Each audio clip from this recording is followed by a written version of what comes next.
Un vent de colère s'est levé sur le site de l'atterrissage des parapentes à Saint-Leu.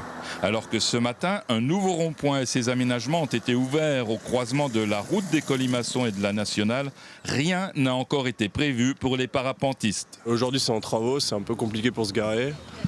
On n'a pas vraiment d'ombre, là on y est mais pour très peu de temps. Il n'y a pas de quoi s'asseoir. Oui, quelques sièges, des boissons rafraîchissantes pour patienter. Là où on a un décollage qui est pérennisé, on a un atterrissage qui n'a jamais été pérennisé depuis plus de 20 ans. On n'a pas de toilettes, on n'a pas de parking, on n'a pas d'accès à personnes à mobilité réduite. On vit un peu dans la précarité, puis sans savoir ce qui va se passer le lendemain, parce que tout ça, c'est remis en cause à chaque fois. Il y a une partie d'un terrain privé.